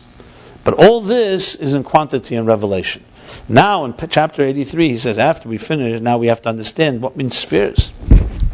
We're not just saying that there is a hierarchy. Okay, fine, hierarchy. You want to say that the Ma'ila Mata is so-called only revelation and it's all intensely equal? Fine, but how do you explain spheres in Iggulim? That's the question. Now, why can't you just answer that the spheres are also just revelation? So I'm saying is because it's hard to say spheres as being a superficial element. We say spheres in Iggulim, it looks like is a fundamental part of Iggulim is it's the structure of the spheres. The hierarchy you can explain is a revelation thing, is quantity. But the spheres, it appears, is a quality thing. That's the key what he's saying here. That's why you can't just answer. Because why can't you just answer the Kesser of Chochmah, the Igul of Chochmah, means it's not the Igul is Chochmah, the Igul reveals itself in the quantity Chochmah, Bina. Because spheres, we said, are fundamental structure. And structure, meaning there's a fundamental difference between Chochmah and Bina. So it seems like there's a fundamental difference between the sphere, the Igul of Chochmah and the Igul of Bina. So hierarchy is understandable. Like he said, even by immanence, hierarchy does not make structure. Hierarchy is just more and less, and one can climb and become. It has it all within it. It could be the same quality. And it is the same quality with Makiv. Even in Primi it's the same. It's just a matter of measure. In Makiv it's the same intensity. You follow? But the question of spheres remains, because spheres determine structure. Spheres define qualitative difference of one sphere and the next. So to say, for example, that in Pnimim, in immanence, Chacham and Bina are two fundamental entities, and in Makifim, Chacham and Bina are not, would not be the pshat. Would not. So what is the Eitz Chaim saying, that there are 10 spheres in Iggulim? He's saying that there's basically structure in Iggulim, that there's fundamental differences. Or let's put it this way: we have to understand what does it mean, the spheres in Iggulim. Obviously, he's going to answer the question, so you could clearly going to understand. You're going to see here now. He's going to go now. This is the next few pages going back to what he spoke earlier, because remember the big question was, where do spheres originate from? The 10 hidden spheres. The 10 hidden spheres are a makiv. They're not a primi. There's no primi there altogether. Look what he's going to say now. However, the inyan of this is the hinan is barli al da nosei. We learned earlier that maimer nosei. Now we're going back. Literally, we're going back to page 18. What did we learn there? The be'ed in sof shalifnei tzimtzum, that in the infinite light prior to the tzimtzum, pre-tzimtzum, shalamayla masas spheres agnusis. The answer shalifnei tzimtzum shalamayla masas agnusis. Ayin Beis abli gvul shayach gamkin spheres. That in the infinite light that's higher than the 10 hidden spheres, which means in the infinite light that's bligvul, where there's infinite possibilities. Remember we spoke about the artist, infinite possibilities. There's also shayach. There's also the possible. There's also the level of spheres. Because it's in a state of er and gili. As soon as you have revelation and gili, al kaponim, even if it's not defined yet, the whole gili are they spheres, and every revelation comes through spheres. Rakshasham aim misperless spheres. The only thing is that there's no number there to the spheres. It's infinite amount of spheres. But all revelations come through the spheres. Infinite possibilities that the artist could draw. Yeah. And we explained there, and it was explained there, that even the spheres there are in a state of bligvul. The ma'achad the hapshitus husibus asfiris ein ketz, being that the pshitus, meaning the seamlessness, the shapelessness of the Ein Sof, is the cause for these infinite spheres. Like we say, you are one, but not in a measurable way. One. Because he's one fundamentally. Therefore, the spheres are also not measurable. In other words, like this: spheres are the channels through which God reveals anything. But with the earliest stages, before there was a determination of a specific form of revelation, 10, there's a revelation, but it's all the power of God revealing Himself. What dominates there, that's what he says back there, is shapelessness. So even the spheres there are shapeless, both quantity and quality. He says, Ein Sof Lis Pashtusan. So there's no number to spheres. It's not 10. It's infinite amount, infinite possibilities. The example I use then, as I use again, is the artist. So you have the artist is the etzem, is let's say Atzmus. Then the artist has in himself the ability to create infinite amount of art. Infinite possibilities. Will it be a landscape? Will it be this? Will it be that? Infinite. That state of infinite possibilities is already a revelation. It's spheres. No, he doesn't use the words. I don't want to use the words. I wouldn't use the word Yecholos at this point, because I think Yecholos is higher than spheres. Here I would say there's Ein Sof before there's a desire for a particular. If that's for sure. I think it's even before Ratzon. Kedem Ales Ratzon, he said. Right? Does he say that? But I think that's what he means. I think there Nase he says Kedem Ales Ratzon, I think. Because Sefirot ain't Ked. Anyway, it doesn't really matter. I have to look exact levels. But the bottom line is, there's a state where there's no spheres altogether. That's for sure. But there's a state where there's spheres, so it's revelation we have. So the artist is no longer just in his isolated place beyond being an artist. He's now manifest, he's going to become an artist. But there's infinite possibilities. So there's an artist, that's the Ratzon. Then there's another level after that, which is the infinite possibilities. Foolish. Fine. Infinite possibilities of art. So therefore, Sefirot ain't Ketz. Can't call them 10. And each one is also infinite in their own way, because there's no definition yet. It's basically, there's only revelation, no definition. So let's see where he's going with this. Mamela Sefirot is good for him. Gan came b'pchinas peshitus. So therefore, the spheres themselves are also in a state of shapelessness. Well, the chayre ain't a moving. And the chayre are seemingly not understood. Eichu spheres b'pchinas peshitus. How could there be spheres in the form of peshitus? Spheres, we talked about a structure. How could a structure be in a state of non-structure? Essentially is the question.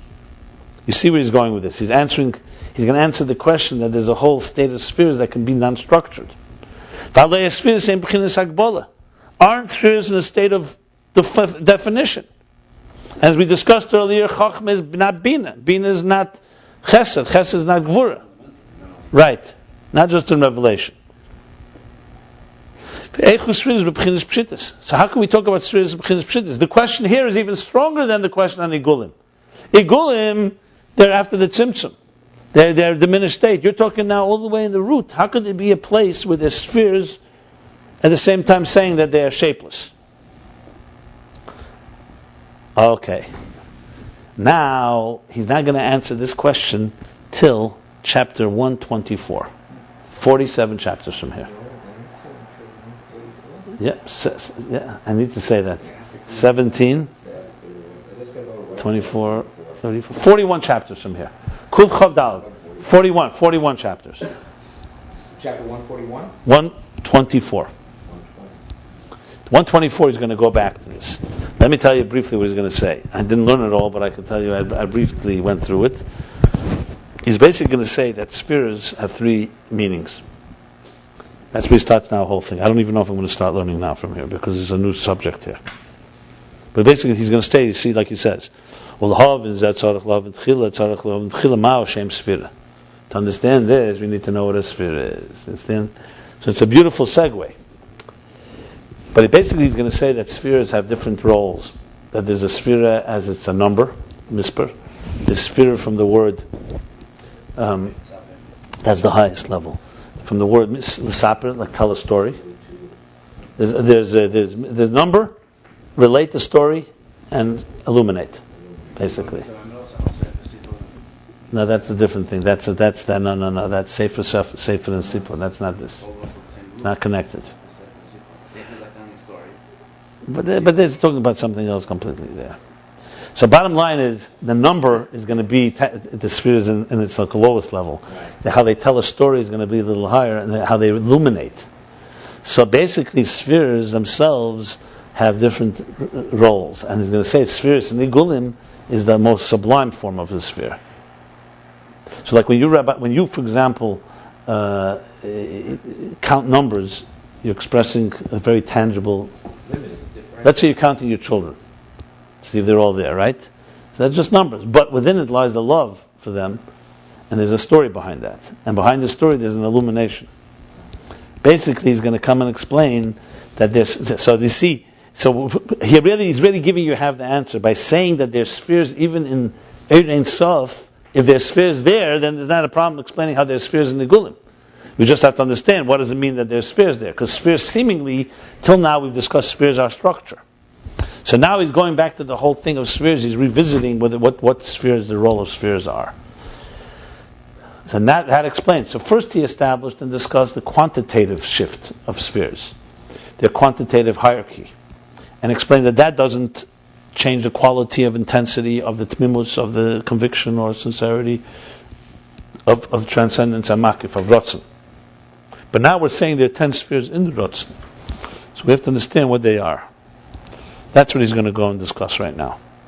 This question that the Rabbi starts with, so I will stop here. Peshitus. How could it be peshitus when we say a sphere itself is differentiated? Is this higher than what we say about esospheres, Genuzis? Yeah, for sure. He said Lamaila. He says higher than esospheres and Genuzis are 10. Here we're talking about there's infinite. Oh. So remember, the levels are Atzmus. Then that's just built to Mitzias Nimtza. Then it comes into field of energy that is beyond anything, not even spheres. It's like you could say, you can call him an artist now. You can call him a existential entity, not even an artist. Where's Yicholos? Yicholos is usually an atzmus, the ability in atzmus. Yicholos is the higher levels, generally speaking. We talked to Yicholos. Yicholos was Ein Sof is usually Yicholos. Ein Sof. Between or and Atzmus? I mean, no. Sometimes it could be used with Atzmus, right? Yeah. It's not between Ein and Atzmus. Don't put it like that. Yicholos means God's ability. So I think it's not aware. It's the ability. It's Atzmus' ability. So it's clearly a step beyond. But it's within Atzmus, the ability for Eir can be Yechelis. Eir can be that state of Yechelis too. I would say Yechelis would be the highest even before Or. You could say either way. You could say Eir is Yechelis. We have to understand how to wire this specifically. No, you don't, because there's no wiring there. It's absolutely not understand. The wiring starts later. Why is it important to understand these levels? Because it's important for us to be able to connect it. So if you have to connect it, you have to wire it. Why? Maybe connecting means... Connecting. Is understanding the proper wiring. Well, first unwire yourself, and then then you can connect, and then you'll rewire.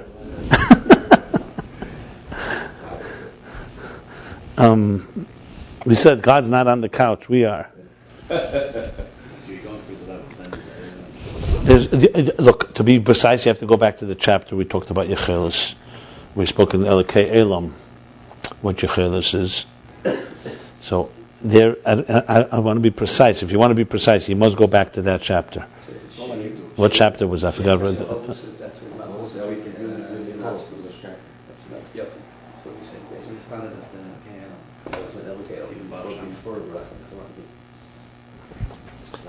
Yeah. But basically, he said there's Atzmus. There's the Chelis Eir was, I think, in that same category. The Chelis was Atzmus as Beira. Elokei Elam was Atzmus. Chelis. That was the Chelis. Eir. Eir is it's the Chelis for Eir, and then there's Eir. That's usually how it works. The Chelis for Eir, God's ability to give off Eir. Then there's Eir.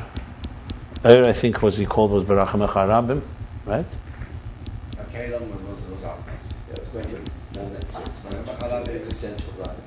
Rachamecha Rabim, right, was Eir. Then came Racham Aleinu, was the Rotzen. Then came Deinu Zenu, was the Shir Atzmei B'Koyach. That's the Sefirot Sagmuzis. So here, this level we're talking is probably either Rotzen before that's the Sefirot Sagmuzis, or the level before Rotzen, even Eir. I have to go back to Nosei to be precise. I want to look at it. I don't want to, because he said there. I think he spoke. Like, I think there's a few levels. But regardless, it's one of those levels that's clearly beyond. So essentially, he's really beginning to answer the question. He says, "How could there be spheres in Iggulim?" You know what? How could there be spheres in stuff that they had symptom even more than Iggulim? They're not even Iggulim yet. Remember, he spoke Iggulim. The reason transcendence is transcendent and remains beyond structure is because it's rooted in Ein Sof HaBligvul that's higher. And even there's spheres. So the question is, what does spheres mean there? The real question, to put it in one sentence, what does structure look like in the world before there was structure? That's the question. What does it look like there? That's our presenting dilemma. It's a pretty good question, huh? Something to think about. What does structure look like in the world before there was structure? Of the world. Structure of the world? Structure of existence. Of existence? Existence is structure. Right. What does the structure of existence look like before there is structure? In other words, what do the spheres look like in the state of peshitus before there is a... Okay, let's stop here. I did the beginning of Discourse 22, beginning of chapter 83, top of page 159.